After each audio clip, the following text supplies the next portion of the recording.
कि जिसकी हम स्मृति करें और वह प्रसन्न हो जाए। अगर हमें किसी के प्रति अपना प्रेम प्रदर्शित करना है तो उसके कहे अनुसार चलना पड़ेगा। वह जिन बातों को पसंद करता है उन बातों को करना पड़ेगा। जो वह पाने में पसंद करता है वो पवाना पड़ेगा। जहाँ वह घूमने में पसंद करता है वहाँ घुमाना पड़ेगा। तब जाकर के वह प्रसन्न होगा हमसे। लेकिन भगवान कुछ करने की आवश्यकता नहीं है, कुछ देने की आवश्यकता नहीं है, कुछ भी देने की आवश्यकता नहीं है। शास्त्रों में वर्णित है कि अलग अलग देवी देवताओं को अमुक अमुक चीज प्रदान की जाए तो वह प्रसन्न होते हैं। लेकिन उसी क्रम में श्री भगवान के लिए ये बात शास्त्रों में कही गई, अच्युतः स्मृति मात्रेण। कितनी अद्भुत और कितनी हृदयंगम करने वाली ये बात है,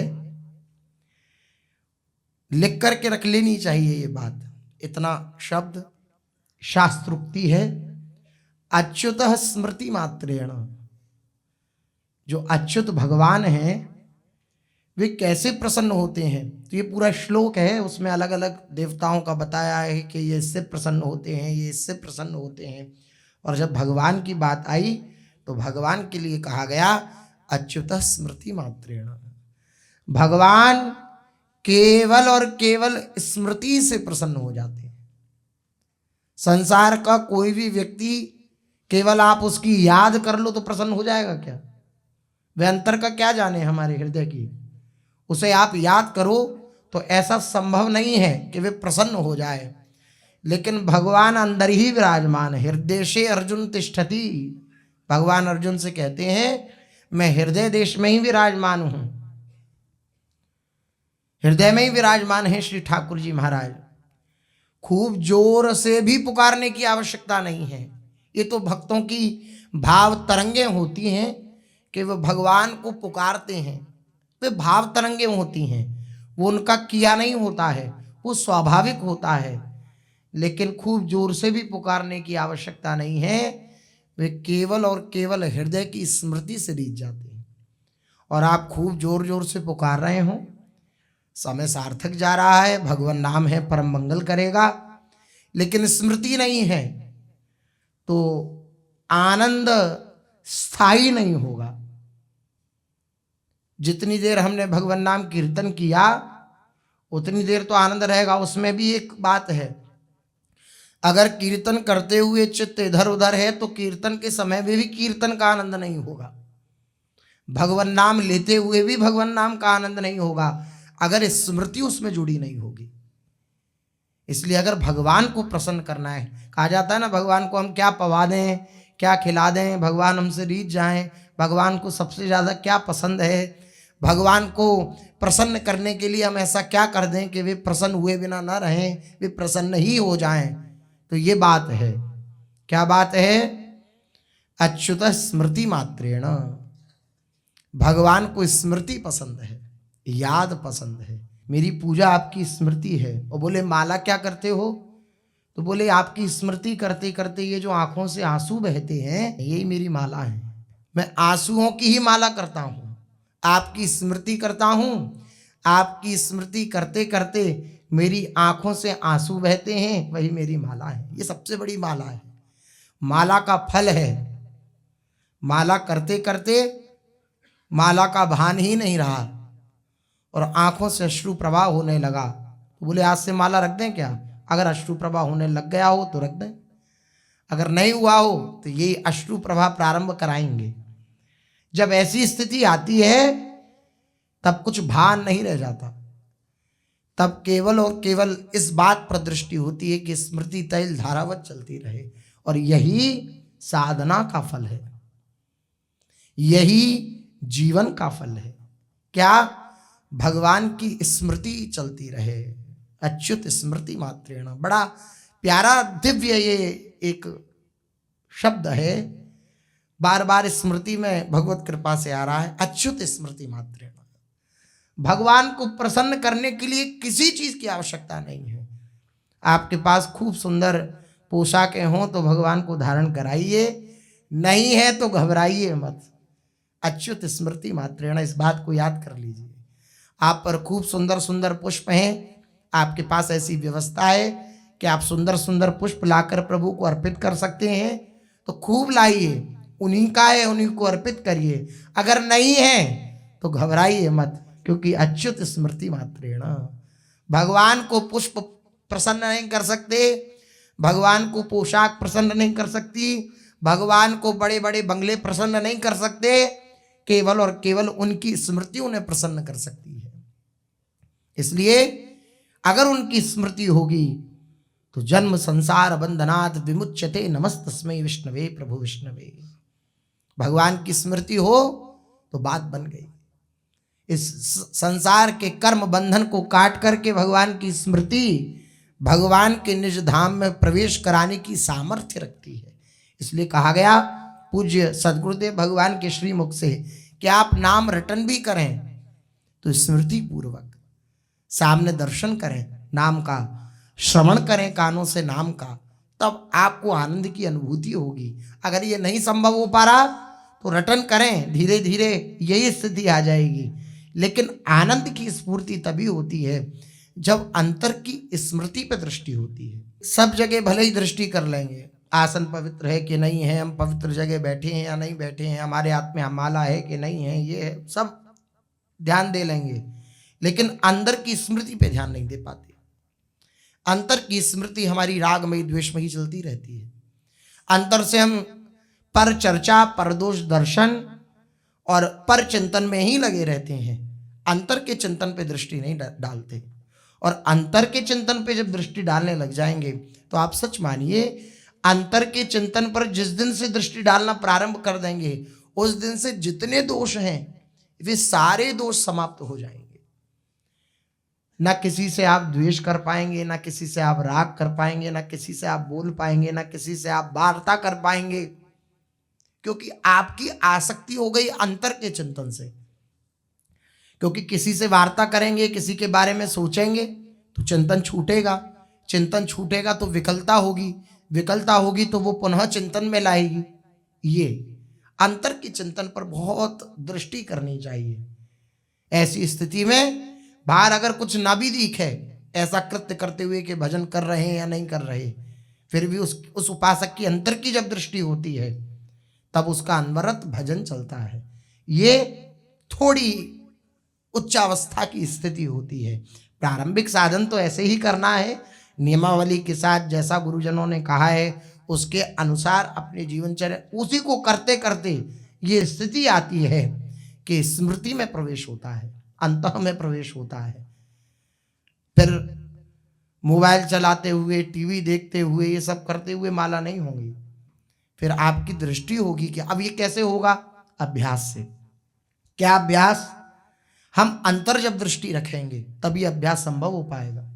दूसरे की त्रुटि को देखने के लिए तो सब देख सकते हैं, सब देख सकते हैं। सबसे कह दिया जाए कि सब की दोष दर्शन करके हमें बताना किस किस के अंदर कौन कौन से दोष हैं, तो पूरी इतनी मोटा पूरा फाइल ला करके दे देगा कि आपने आज्ञा करी थी इसलिए बताया आपको, इसके अंदर ये दोष हैं। अगर गुणों की बात हो तो हम बहुत झिझक जाएंगे, और कहा जाए अपने दोष देख करके हमें बतलाइए तो हम कहेंगे हम तो दोषी हैं ही नहीं।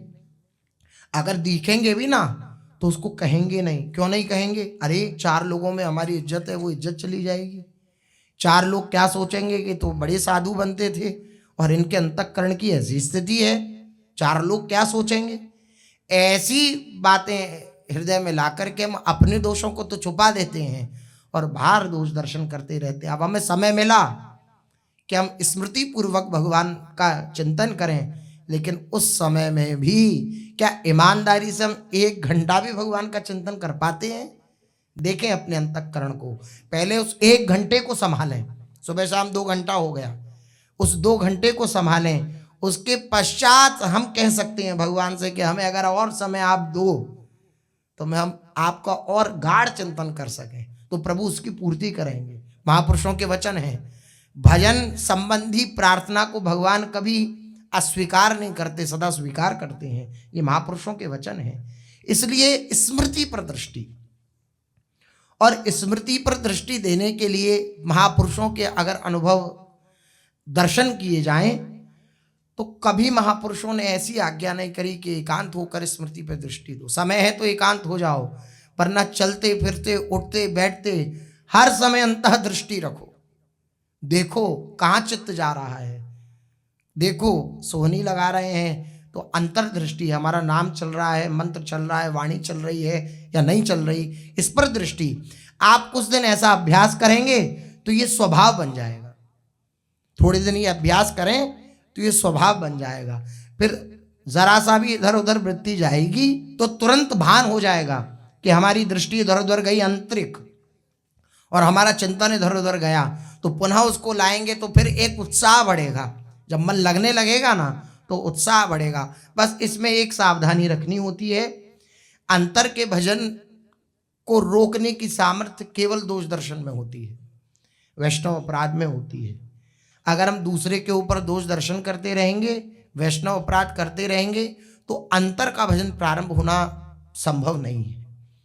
अंतर के भजन जब ही प्रारंभ हो पाएगा जब सबको भगवत स्वरूप देख करके, अपने से ऊंचा समझकर, सबको प्रणाम नमस्कार करते हुए सबका आदर करेंगे। भले ही बाहर से ना हो पाए तो अंतर से आदर करेंगे, किसी की निंदा नहीं करेंगे, किसी के प्रति दोष दर्शन नहीं करेंगे, किसी से ईर्ष्या नहीं करेंगे। ये जो भगवत विरोधी भाव हैं, इनको नहीं अगर जीवन में धारण करेंगे तो देख पाएंगे कि हमारे अंतर का चिंतन प्रारंभ हो गया। अंतर का चिंतन तभी बाधित होता है जब बाह्य दृष्टि हम ला करके और दोष दर्शन करने लगते हैं। उन दोषों के दर्शन में फिर हमारा हृदय मलिन होता है, उन दोषों के संस्कार जागृत होते हैं, वे दोष भी हमारे अंदर आ जाते हैं। इस कारण से जो हमारे आंतरिक चिंतन की वृत्ति होती है वो हमसे दूर चली जाती है। इसलिए ये प्रयास करना है कि अंतर का चिंतन चलता रहे, और अंतर का चिंतन चलने में अगर बाधा हो रही है तो इसमें ये देखते रहना है कि हमसे कोई ऐसा अपराध तो नहीं बन रहा है जिसके कारण ये बाधा उत्पन्न हो रही है। गुरुदेव से प्रार्थना करें। गुरुदेव से प्रार्थना प्रकट रूप से करने में संभव ना हो, न जा पाए, तो गुरुदेव की जो चरण पादुका हैं उनसे प्रार्थना करें। वो साक्षात गुरुदेव हैं, साक्षात गुरुदेव हैं। इस बात पर, गुरु वचनों पर विश्वास रखते हुए हमें विश्वास करना चाहिए। गुरु चरणों की जो पादुका जी हैं वे साक्षात गुरुदेव विराजमान हैं।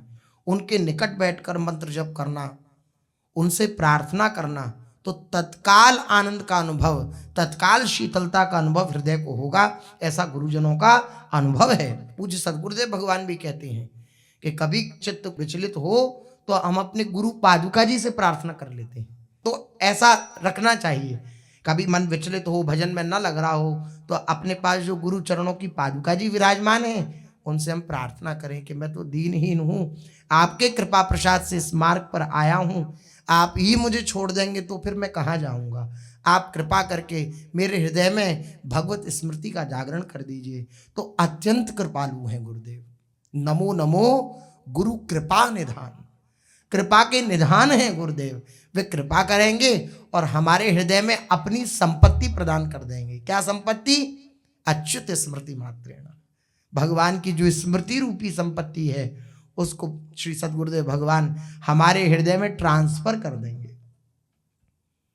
जितना समर्पण गाढ़ होता जाता है, जितना संबंध दृढ़ होता जाता है गुरुदेव से, उतना कनेक्शन बिल्कुल दृढ़ होता चला जाता है। और जब कनेक्शन दृढ़ होता है तो ट्रांसफर करने में कोई दिक्कत नहीं होती। ब्लूटूथ कनेक्ट हो गया तो बस इस फोन में जो है वो दूसरे फोन में चला जाएगा। ब्लूटूथ क्या है? दृढ़ श्रद्धा, दृढ़ विश्वास। मेरे गुरुदेव की कृपा से सब कुछ संभव है। इस बात पर दृढ़ विश्वास, दृढ़ श्रद्धा, ये श्रद्धा विश्वास ही ये ब्लूटूथ हैं। ये जब कनेक्ट हो जाते हैं, पूर्ण समर्पण जब हो जाता है, तन मन सब कुछ हार जाए ऐसा समर्पण,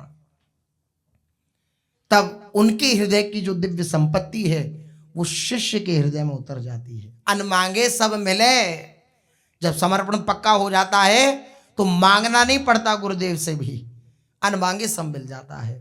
किसी के प्रति हम दोष दर्शन न करें, किसी के प्रति रागमयी द्वेषमयी वृत्ति ना रखें, रागमयी भी ना रखें। द्वेषमयी पे तो भी साधक की दृष्टि चली जाती है एक बार को, कि हम किसी से द्वेष कर रहे हैं तो हम सत्संग के प्रभाव से उसको काटते हैं कि हमें किसी से द्वेष नहीं करना है, लेकिन इस रागमयी वृत्ति पर हम दृष्टि नहीं रख पाते। किसी का रागमय चिंतन हो रहा हो तो हम उस पर दृष्टि कम रख पाते हैं। राग में समझते हैं प्रियता, अमुक में तो ऐसे गुण हैं, अमुक तो ऐसे सुंदर इस तरीके से रहता है, ये है वो है, ये राग में चिंतन। इस चिंतन को नहीं छोड़ पाते, वे करते रहते हैं। दोनों ही चिंतन नहीं करने हैं, न राग में चिंतन करना है न द्वेष में चिंतन करना। तो क्या चिंतन करें फिर? भगवान का चिंतन करना है जिसके लिए आए हैं। तो भगवान को प्रसन्न करने के लिए एक ही उपाय है, क्या? अच्युत स्मृति मात्रेण। हम हृदय से सदा सजग रह करके अंतर्दृष्टि रखें। मेरी प्रियालाल के प्रति दिव्य चिंतनमयी वृत्ति जाग रही है कि नहीं जाग रही? मुझे उनकी याद आ रही है कि नहीं आ रही? अगर उनकी याद नहीं आ रही तो क्या लाभ, क्या जीवन? अगर उनको इन नेत्रों से नहीं देखा तो क्या लाभ इन नेत्रों का? अगर चित्त से उनका चिंतन नहीं किया तो क्या लाभ इस चित्त का? अगर अहंकार में ये बात नहीं बैठी हमारे माई श्यामा जू को राज, तो क्या लाभ इस अहंकार का? ये अपने हृदय में हमें देखते रहना है। हमारी स्मृति प्रभु के चरणों में रहे। आहा, वो आए या ना आए, उनकी याद आए, ये बड़ी विलक्षण बात है। पूरी सखी कहती हैं, लाडली जू आप कृपालु हो और स्वतंत्र भी हो सकता है मैं आपके योग्य ना हूं, आप मुझसे न मिलना चाहो, लेकिन आप अपनी स्मृति तो मुझे दे सकती हो। आप ये तो मुझ पर कृपा कर सकती हो कि मैं आपको पुकार पुकार कर आपका नाम लूं। आप ये तो मुझ पर कृपा कर सकती हो, आप ऐसी कृपा कर दो। बस वो आए ना आए, उनकी याद आनी चाहिए। अगर उनकी याद नहीं है और उनकी याद नहीं है, इस बात की पीड़ा भी नहीं है, तो फिर क्या लाभ जीवन का? ये याद इतनी गाढ़ स्वरूप ले ले, ये स्मृति इतनी गाढ़ स्वरूप ले ले कि फिर जिनकी स्मृति हम कर रहे हैं उनके बिना न रहा जाए। पुकार उठे चित्त उनके दर्शन के लिए। भूरी सखी कह रही हैं, हे लाडली जू, आपका स्मरण करते करते मैं वन वन भटकूं, गलियों गलियों भटकूं वृंदावन की, आपकी स्मृति करते हुए आपको पुकारूं और मैं गिर पड़ूं, और कभी लाडली जू आपकी कृपा हो जाए, ऐसा मैं गिरूं कि आपको आकर के उठाना पड़े, मैं उठ ही ना पाऊं। बोरी सखी की बात है, कह रही है, ऐसो गिरिवो कुंवर किशोरी, कब मूसो बनी आवे, कोमल कनक कमल कर कबहू, उमगी कृपालु उठावे। हे लाडली जू, आपके ये स्वर्ण में श्रीअंग है ना, श्री लाडली जू का स्वर्णमयी आभा निकलती रहती है कनक कमल के समान। जैसे कोई स्वर्णिम कमल हो, ऐसे श्री लाडली जू के श्रीहस्त कमल है। तो कह रही हैं भूरी सखी कि मैं ऐसा गिरूं लाडली जू किसी दिन कि आप आओ और आकर के मुझे उमग करके उठाओ, उठा करके मुझे हृदय से लगा लो। कभी ऐसा भी गिरना मेरे जीवन में आए। गिरती तो मैं संसार में सदा से रही हूं, इस माया के चंगुल ने, इस माया के प्रवाह में सदा मैं डूबती रही हूं, सदा गिरती रही हूं, उछलती रही हूं। लेकिन ऐसा गिरना किसी दिन हो कि आप विकल हो उठो मेरे गिरने को देख करके, और आप आओ और आप स्वयं उठाओ मुझे आकर के। मेरे में उठने में सामर्थ्य ना हो, ये बड़ी विलक्षण बात है। जब साधक के अंदर उठने की सामर्थ्य नहीं रहती ना गिरने के बाद, तो लाडली जी उठाती हैं, प्रभु उठाते हैं। सच मानिए, बिना प्रभु की कृपा के कोई इस माया से पार नहीं जा सकता। बिना उनके दिव्य संकल्प के कोई संसार से पार नहीं जा सकता। बिना उनकी कृपा के कोई उन्हें प्राप्त नहीं कर सकता।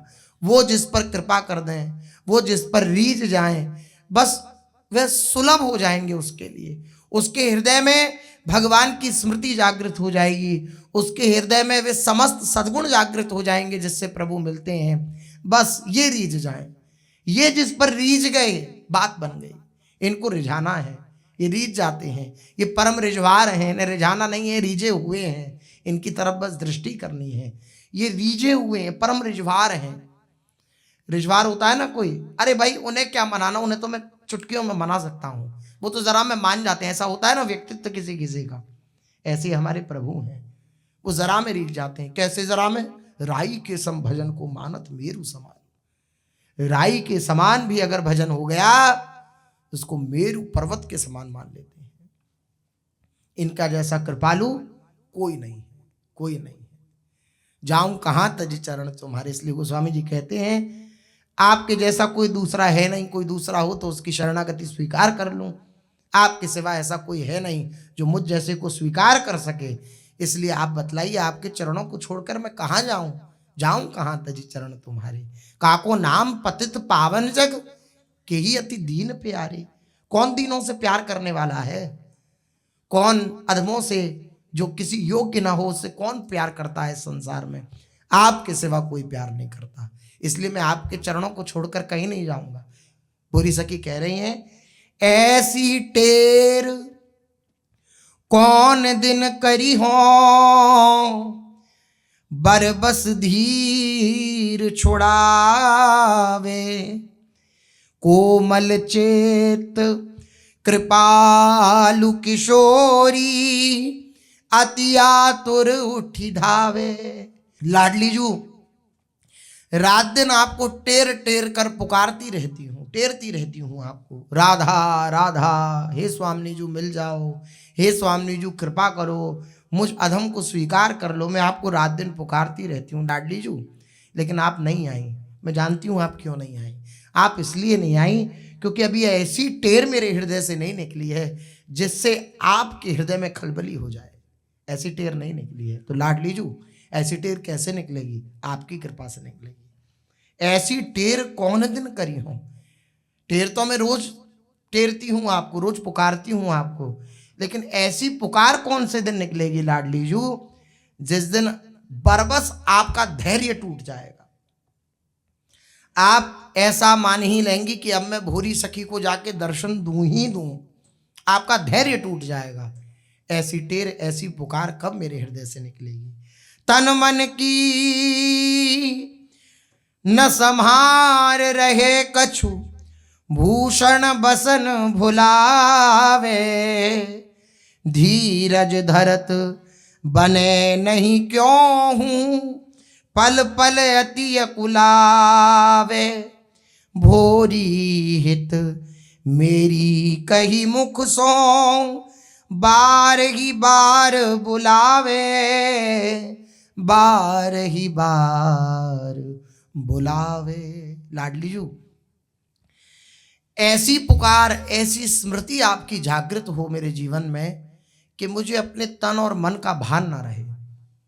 इसको कैसे संभालना है, ये स्मृति ही मेरे जीवन में ना रहे।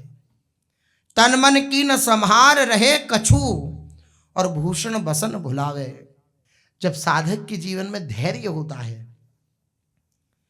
तो चाल धीमी हो जाती है, हाँ सब ठीक चल रहा है। और जब धैर्य नहीं रहता तो दौड़ता है वो प्रभु के चरणारविंदों में। महापुरुषों के द्वारा दोनों ही बात कही गई कि धैर्य रखना चाहिए। धैर्य कब रखना चाहिए? जब विकलता हो रही हो, भगवान ना मिल रहे हो, उस समय जो निराशा हो रही हो कि भगवान तो मिल नहीं रहे, तो चलो संसार की तरफ चलते हैं, इस समय धैर्य रखे। लेकिन जब भजन में चित्त डूब रहा हो, उनकी स्मृति में चित्त डूब रहा हो, तो धैर्य ना रहे। जब लक्ष्य दृढ़ बन जाए श्री प्रियाजू, तब धैर्य ना रहे। हे लाडली जू अब मेरे जीवन में धैर्य नहीं रह गया। हे लाडली जू आप कृपा करो, मैं पल पर अकुला रही हूँ, व्याकुल हूँ। एक बार आप आ जाओ और एक बार अपने मुख से कह दो भोरी हित मेरी। अरे भोरी सखी तू तो मेरी है। बस यही जीवन का लाभ है। उनकी स्मृति जागृत रहे, स्मृति के प्रभाव से व्याकुलता जागृत हो जाए, और व्याकुलता इतना गाढ़ स्वरूप ले ले कि लाडली जू को बरबस आकर के कहना पड़े कि भोरी हित मेरी, तू मेरी है, तू अब चिंता मत कर, तू बिल्कुल निश्चिंत रहे, अब तू मेरी। और जब उन्होंने कह दिया तो बस बात बन गई। आहा, इसलिए अगर भगवान को प्रसन्न करना है, श्री जी की प्राप्ति करनी है, भगवान की प्राप्ति करनी है, तो आपसे कुछ ना बने तब भी केवल और केवल इस बात पर दृष्टि रखनी चाहिए कि भगवान मेरी क्रिया को नहीं देखेंगे, भगवान मेरे याजन को नहीं देखेंगे, मैंने कैसी सेवा करी, क्या क्या फल चढ़ाए, क्या क्या पुष्प चढ़ाए, क्या क्या पोशाक चढ़ाई, कितनी महंगी चढ़ाई। अमुक ने तो ज़्यादा महंगी चढ़ा दी तो भगवान उधर दृष्टि कर दें कि देखो इसने तो महंगी चढ़ाई, ऐसी भगवान दृष्टि नहीं देंगे। कुछ ना हो आप पर, आपके आंसू पर्याप्त हैं उनको रिझाने के लिए। ये आपके जो आंसू हैं ना बड़े कीमती हैं, ये इतने कीमती हैं कि भगवान बिक जाते हैं, इन आंसुओं पर बिक जाते हैं। इसलिए संसार के लिए न बहाकर केवल और केवल प्रभु के लिए इन्हें बहाया जाए तो भगवान को खरीदने की सामर्थ्य रखते हैं ये आंसू। और ये आंसू भगवान के लिए तभी निकलते हैं जब भगवान की दृढ़ स्मृति होती है हृदय में, तब उनके लिए आंसू निकलते हैं। जिस दिन से उनके लिए आंसू निकलने प्रारंभ हो गए तो उस सुख के लिए ब्रह्मा भी तरसते हैं। वृंदावन के किसी कुंज के नीचे बैठकर श्यामा श्याम रटता हुआ उपासक जब आंसू बहाता है ना कपोल पे हाथ रखकर, तो प्रियालाल छुप कर देखते हैं। ऐसा नहीं है वो देख नहीं रहे, हम रो रहे हैं वो देख नहीं रहे, नहीं, वो देखते हैं इसके प्रेम को, उपासक के, कि कैसे ये हमारे लिए तड़प रहा है, कैसे हमारे लिए ये व्याकुल है। तो वह ऐसे खिलौने फेंकते हैं, फिर अनुकूलता की वायु या प्रतिकूलता की आंधी, दोनों तरीके से। या तो अनुकूलता की वायु, खूब अच्छा व्यवस्था हो गई, खूब अच्छा खान पान, तो फिर रोना बंद होता है या रोता ही रहता है, ये देखते हैं हमारे लिए। रोना बंद हो गया तो फिर कहते हैं कि चलो फिर रोएगा फिर आएंगे।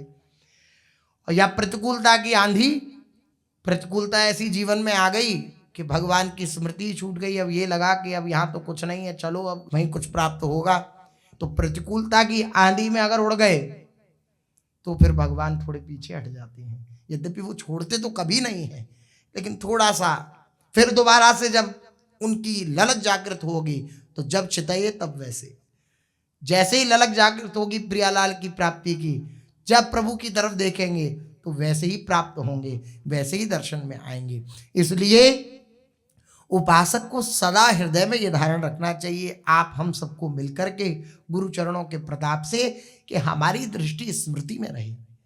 नाम जप कर रहे हैं, माला कर रहे हैं, सेवा कर रहे हैं, जो भी उपासना पद्धति मिली है वे कर रहे हैं, साथ साथ अपनी आंतरिक दृष्टि जागृत है, अंतर से देख रहे हैं। हमारी स्मृति, हम हंस रहे हैं, हम बोल रहे हैं, तब भी हमारी एक दृष्टि अंतर रहे कि वो एक झीनी सा तार प्रभु से जुड़ा हुआ है कि नहीं जुड़ा हुआ, ये देखते रहें।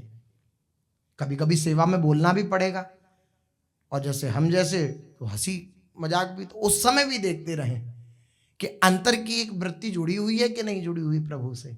बस वो वृत्ति प्रभु से मिला देगी, वो प्रभु से मिला देगी।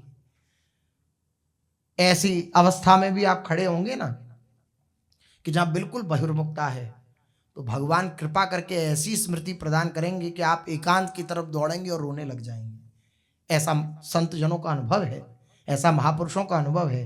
क्या कि जब एकांत में आपने उनकी स्मृति करी तो वो प्रकट में जब आप स्मृति भूल जाएंगे ना तो वो देंगे, अरे मुझे याद कर ले। अचानक याद आए ना प्रभु की, तो आप ये मत सोचिएगा कि मुझे अचानक याद आ गई। अचानक रोना आ जाए ना, हंस रहे हैं बोल रहे हैं एकदम से, और एकदम विकलता हुई और रोने लग गए, अगर ऐसा अचानक हो जाए तो ये मत सोचिएगा हमने कुछ किया। उन्होंने स्मृति दिलाई, उन्होंने याद दिलाई अपनी कि मेरी याद कर ले, मेरी स्मृति कर ले। आनंदित रहें, उत्साहित रहें, बाजी जीत गए हैं, प्रभु के चरणारविंद हमें प्राप्त हो गए हैं। बस अपने जीवन को जीती विधि दृढ़ होए, नहीं चूके सो समो जतन कीजिए सोए। ये वृंदावन का जो वास है, बसिबो वृंदा विपिन को, जीती विधि दृढ़ होए, नहीं चूके सो समय जतन कीजिए सोए। ये वृंदावन का वास हमें जिस भी प्रकार से प्राप्त हो गया है, अब यत्न यही करना है, जतन यही करना है कि समय चूक न जाए, चूक न जाए, इस बाजी को हम हार ना जाएं। हारेंगे नहीं, क्योंकि जिताने वाले प्रभु हैं, उनके आश्रित रहेंगे और उनकी स्मृति पर दृष्टि रखेंगे। चलते हैं, महाप्रभु श्री चैतन्य देव जी का चरित्र अपने लोग कथन श्रवण कर रहे हैं, जिसमें अपने लोगों ने श्रवण किया कि काजी पर कृपा श्री महाप्रभु जी ने करी, और उसके बाद श्री महाप्रभु जी एक अकिंचन भक्त के घर गए जिसका नाम था श्रीधर श्रीधर श्रीधर भगत। उन श्रीधर भगत के घर में गए और जाकर के उनका जो टूटा हुआ पात्र था जिसमें जल भरा हुआ था, जाकर याचना करी, हमें भूख लगी है। जब उन्होंने देखा कि मैं तो अकिंचन हूँ, मेरे पास कुछ नहीं है, तो जो उनका तखत था उसके नीचे टूटे हुए पात्र में जल भरा हुआ था। तो महाप्रभु जी बोले, ये अमृत तूने रख रखा है और कहता है कुछ नहीं है, यह मैं पान करा। तो जब उसने संकोच दिखाया तो तुरंत महाप्रभु जी उठे और उस पात्र को लिया और पात्र को लेकर के तुरंत ग्रहण करने लगे। देखिए, जब आप स्मृति परायण रहेंगे ना तो जो होगा उसको स्वीकार कर लेंगे प्रभु। सोचना ही नहीं पड़ेगा आपको मैं क्या दूं इन्हें। स्मृति से युक्त हैं विदुरानी जी, भगवान की स्मृति से युक्त। बाहर सुन लिया श्री कृष्ण आए हैं, व्याकुल हो उठी। ये व्याकुलता उसी के हृदय में होती है जिसकी स्मृति होती है। विदुरानी जी स्मृति परायण है। सुना, मैं आ गया, कौन मैं? श्री कृष्ण। व्याकुल हो गई, शरीर का भान नहीं रहा और जो कुछ है लेकर आई, स्मृति परायण है। छिलका पवा रही है तो छिलका पा रहे हैं। ये नहीं देखा प्रभु ने कि केला तो नीचे फेंक रही हैं और छिलका हमें पवा रही हैं। देखिए, आप स्मृति परायण हैं तो भगवान ये नहीं देखेंगे कि आप क्या देने वाले हो या क्या दोगे। जो होगा वो ले लेंगे, जो आपके पास होगा वो ले लेंगे। स्मृति युक्त हैं। देखिए, श्रीधर भगत का जब चरित्र प्रारंभ हुआ, संक्षिप्त ही है, तो क्या श्रवण किया कि नाम परायण थे, नाम जप कर रहे थे, भगवान की स्मृति से युक्त थे। और इस स्मृति में कितना प्रेम होगा, अन्यथा मत लीजिएगा इस बात को, विचार करें इस चरित्र पर। भगवान श्री चैतन्य देव जी का नगर कीर्तन हो रहा है और स्मृति में कितना गाढ़ लगाव है कि नगर कीर्तन में नहीं गए, इसका मतलब, क्योंकि नगर कीर्तन से जब आ रहे हैं श्री महाप्रभु जी तभी श्रीधर भगत के घर गए हैं। अंदर बैठे स्मृति, स्मृति, ये स्मृति का सुख है। आहा, जो आप नगर कीर्तन कर रहे हो मेरे हृदय में मानस पटल में समाये हुए हो। आह, कैसी अद्भुत स्थिति। तुरंत गए श्री महाप्रभु जी और उस पात्र को उठाया और पात्र को उठा के बोले, अमृत तूने अपने निकट रख रखा है और बात करता है कि कुछ नहीं है। तुरंत पी लिया। और श्रीधर भगत तो व्याकुल हो उठे, महाराज ये तो बिल्कुल अशुद्ध जल था, ये पीने योग्य नहीं है और आपके तो बिल्कुल पीने योग्य नहीं है, आप क्यों इसे ग्रहण कर रहे हैं? श्री महाप्रभु जी ने एक एक बूंद उसकी ग्रहण कर ली। ऐसे रिजवार हैं, ऐसे रीत जाने वाले हैं। श्री महाप्रभु जी ने श्रीधर भगत के भाग्य की सराहना करी और फिर वहां से आगे कीर्तन करते हुए निकले। सभी भक्त भी श्रीधर भगत के भाग्य की सराहना करने लगे, प्रभु की भक्त वत्सलता की भूरी भूरी प्रशंसा करने लगे। श्रीधर भगत भी प्रेम में विह्वल होकर पृथ्वी पर गिर पड़े और काजी ये सब देख रहे थे। जो चांद खां थे व्याकुल हो रहे हैं, रुदन कर रहे हैं, जोर जोर से रुदन कर रहे हैं, कैसा प्रेम इनके अंदर। काजी यहां तक प्रभु के साथ ही साथ आए, जो महाप्रभु जी ने जब विश्राम किया। अब महाप्रभु जी उससे लौट जाने के लिए कहा कि अब तुम लौट जाओ चांद खां से। वह प्रभु के प्रति नम्रता पूर्वक प्रणाम करके लौट गया। उस दिन से उसने ही नहीं, केवल चांद खां ने ही नहीं, किंतु उसके सभी वंश के लोगों ने संकीर्तन का विरोध करना छोड़ दिया। आज भी काजी का स्थल है नवद्वीप में, वहाँ पर भक्त जन जाते हैं, वैष्णव भक्त जन वहाँ कीर्तन करते हैं। मुझे उनका जो समाधि स्थल कह सकते हैं अपनी भाषा में, वहाँ कीर्तन करते हैं। नवद्वीप में अद्यावधि चांद खां काजी का वंश विद्यमान है। अभी भी चांद खां का जो वंश है वो काजी का, वो अभी भी विद्यमान है नवद्वीप में। काजी के वंश के लोग अभी तक श्री कृष्ण संकीर्तन में योगदान देते हैं। वेल पुकरा या ब्राह्मण पुकर स्थान में अभी तक चांद खां काजी की समाधि बनी हुई है। उस महाभागवत सौभाग्यशाली काजी की समाधि के निकट अब भी जाकर वैष्णवगण वहां की धूलि को अपने मस्तक पर चढ़ाते हैं। देखिए, अपने मस्तक पर धूलि को चढ़ाते हैं और अपने को कृतार्थ मानते हैं। वह प्रेम दृश्य उसकी समाधि के समीप जाती भावुक भक्तों के हृदयों में सजीव होकर ज्यों का त्यों ही नृत्य करने लगता है, जैसा भावना पूर्वक वे सोच पाते हैं कि महाप्रभु जी के समय वो कैसा घटना घटी होगी, तो सबके मानस पटल पर नृत्य करने लगता है। धन्य है महाप्रभु गौराम देव जी, ऐसे प्रेम को जिसके सामने विरोधी भी नतमस्तक होकर उनकी छत्र छाया में अपने को सुखी बनाते हैं। धन्य है श्री महाप्रभु जी। और धन्य है ऐसे महाभाग काजी को जिसे मामा कहकर महाप्रभु प्रेम पूर्वक गाढ़ालिंगन प्रदान करते हैं। धन्य है काजी को भी और धन्य है महाप्रभु जी को भी, भक्त को भी धन्य है और भगवान को भी धन्य है। आह, भगवान को धन्य कब कहा गया? जब ऐसे भक्तों को स्वीकार किया। और भक्तों को धन्य कब कहा गया? जब भगवान को उन्होंने स्वीकार किया। एक दिन श्री महाप्रभु जी ने श्रीवास के घर संकीर्तन के पश्चात आम की एक गुठली को लेकर आंगन में गाड़ दिया। श्रीवास जी के घर कीर्तन हो रहा था, कीर्तन के पश्चात आम की गुठली ली और उसे आंगन में गाड़ दिया। और आश्चर्य की बात यह हुई कि आम की गुठली को गाड़ते ही जो उसका अंकुर है वह फूट गया तुरंत। और अंकुर ही नहीं फूटा, देखते ही देखते कुछ ही क्षण में वे अंकुर बढ़कर पूरा वृक्ष बन गया उसी समय। अब ये इस बात पर विश्वास हम कैसे करें? श्रद्धा केवल।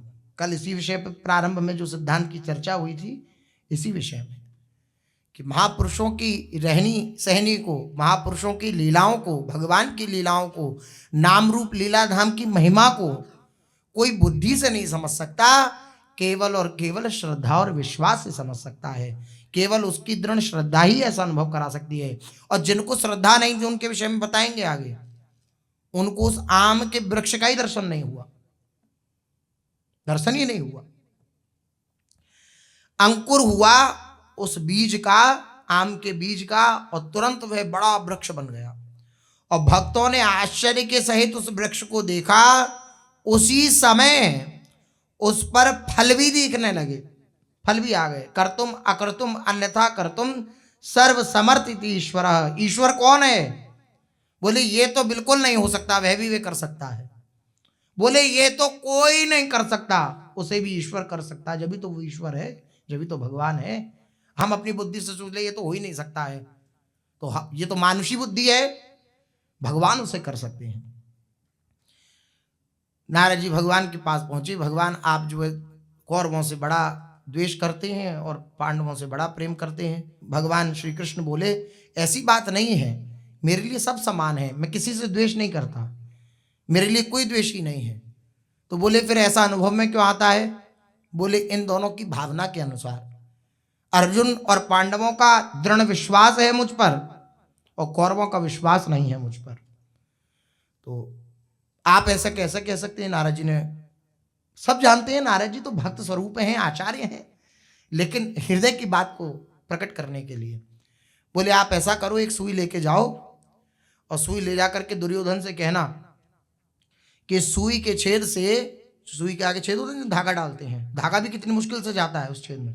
बोले जाना और जाकर के कहना कि सुई के छेद से भगवान श्री कृष्ण ने हाथी को निकाल दिया। तो देखना क्या जवाब देता है। और यही बात जाके अर्जुन से कहना। ठीक है महाराज। नारद जी गए सुई को लेकर के और सुई को ले जा करके दुर्योधन के सामने कहा कि दुर्योधन बड़ा आश्चर्यमयी घटना घटी आज। तो क्या हुआ महाराज? बोले आज बड़ी आश्चर्यमयी घटना घटी, सुई के छेद से भगवान श्री कृष्ण ने एक बड़े हाथी को निकाल दिया। अब वो हंसने लगा, और हंसना कोई मानुषी हंसना नहीं था, राक्षसी हंसना उसका, हा हा हा। तो हंसा वो दुर्योधन और हंसकर बोला आप भी आ गए उस मायावी की बातों में, क्योंकि भगवान ने विश्व रूप का दर्शन कराया था अपने विराट स्वरूप का। तब भी वो बोला कि अरे ये जादूगर है, जादूगर है, जादू की क्रियाएं जानता है, ये दिखा रहा है हमें विराट स्वरूप। देखो श्रद्धा न होने के कारण अनुभव में नहीं आ रहा है, श्रद्धा की ऐसी महिमा है, इसलिए श्रद्धा प्रधान है। बोले अनुभव में नहीं आ रहा उसे। बोले अरे महाराज आप भी आ गए उसकी बातों में, और वो तो छलिया है, और है भी ये छलिया महाराज, ये छलिया नंद कौरी मोहे तो जोगनिया बनाए गए और गाते हैं, ये छलिया तो है ही। बोले ये छलिया है, आप जो है आप इसकी। नारद जी ने कहा ठीक बात कहते हो तुम। उठे मुस्कुराए और चले अर्जुन के कक्ष की तरफ। अर्जुन के कमरे की तरफ गए। अर्जुन पड़े हुए थे, जैसे ही देखा तुरंत उठ खड़े हुए, नारद जी का सम्मान किया, स्वागत किया। और नारद जी तुरंत बोले, आज बड़ी आश्चर्यमयी घटना घटी। क्या हुआ? अरे सुई के छेद से श्री भगवान ने आज एक हाथी को निकाल दिया। तो फिर अर्जुन जी हंसे।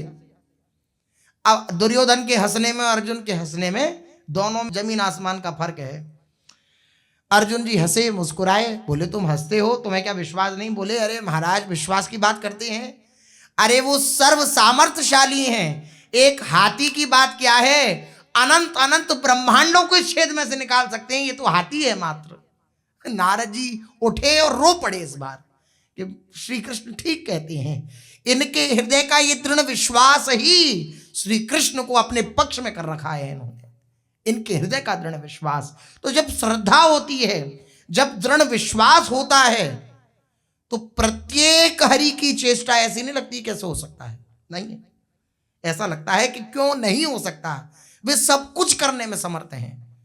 अब जैसे हम अपने आप को देखें तो हम इस योग्य नहीं हैं कि भगवान हमें स्वीकार करें, लेकिन इतने बड़े कार्य को भगवान ने कर दिया। क्या कर दिया? मुझ जैसे अधम को स्वीकार कर लिया।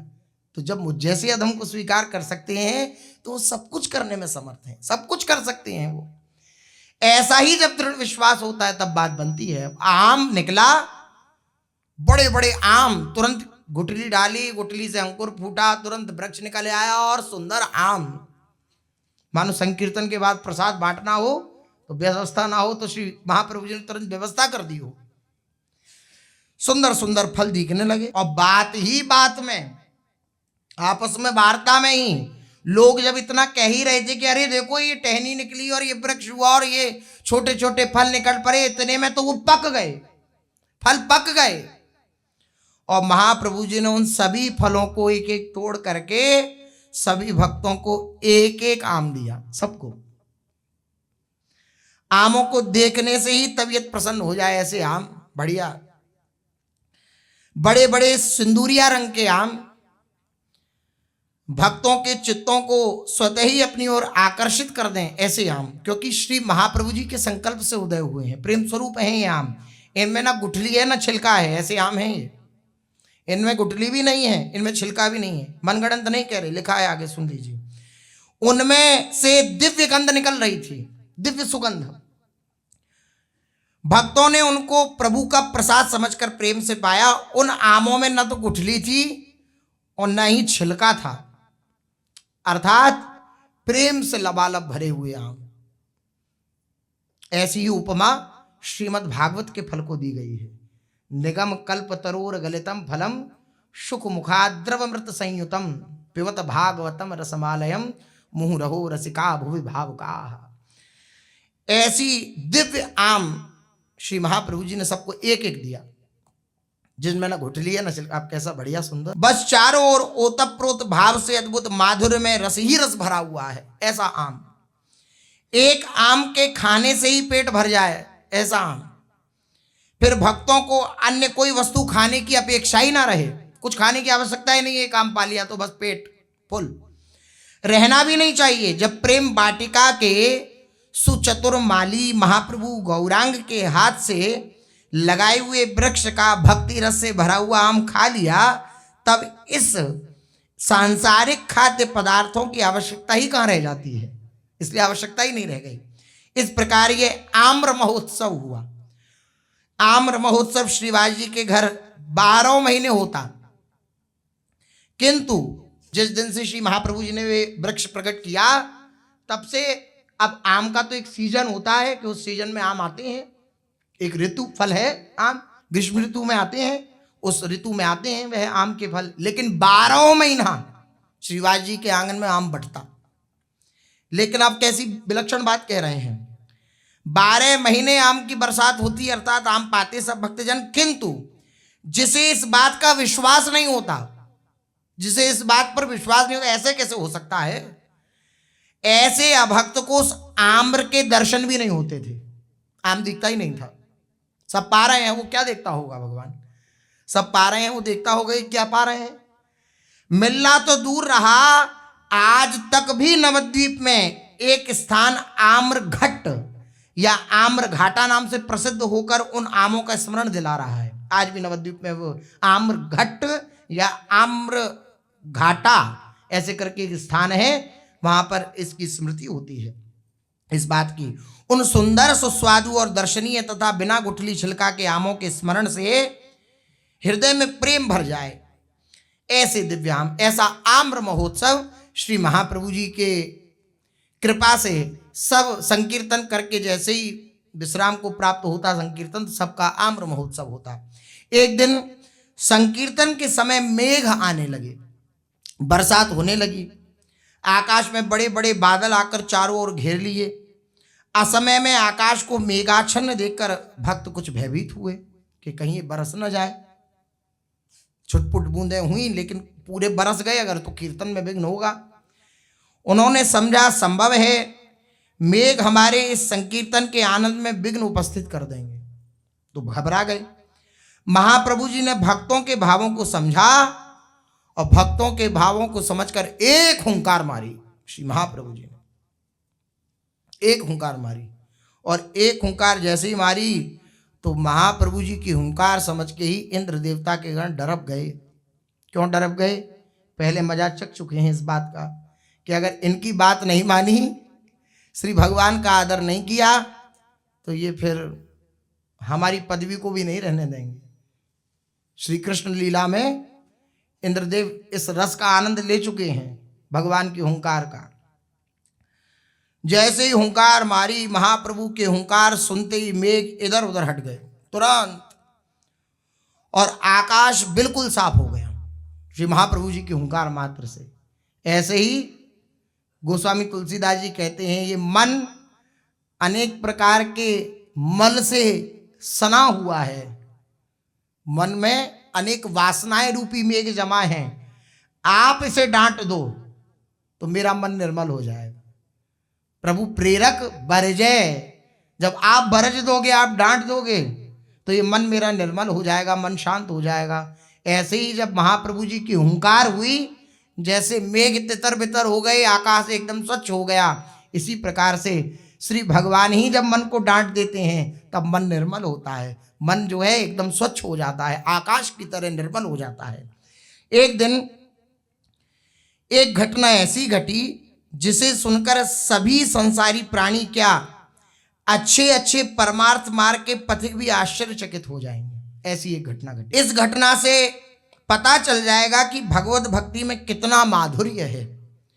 जिसे भगवत कृपा का अनुभव होने लगा है, ऐसे अनन्य भक्त के लिए माता पिता दारा पुत्र तथा अन्यान्य सभी बंधु बांधवों के प्रति तनिक भी मोह नहीं रह जाता। देखिए ये बड़ी विलक्षण बात है। क्या कह रहे हैं?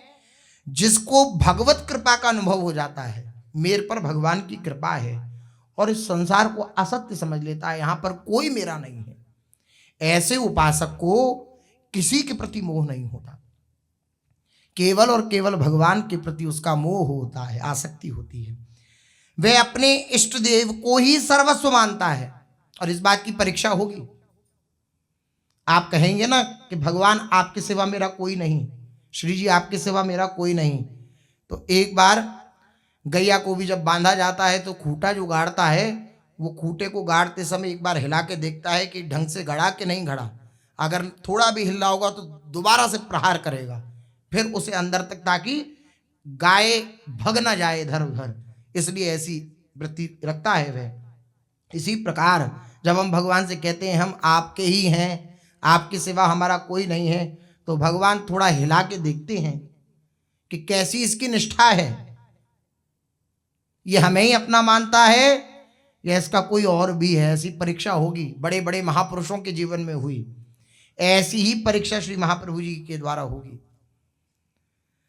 जब अपने इष्ट देव को ही भक्त सर्वस्व समझता है, इष्ट देव की प्रसन्नता में ही उसे प्रसन्नता होती है, वे अपने आराध्य देव की प्रसन्नता के निमित्त सबका त्याग कर सकता है, दुष्कर से दुष्कर समझे जाने वाले कार्य को वे प्रसन्नता पूर्वक कर सकता है, तब भगवान ऐसी परीक्षा लेते हैं।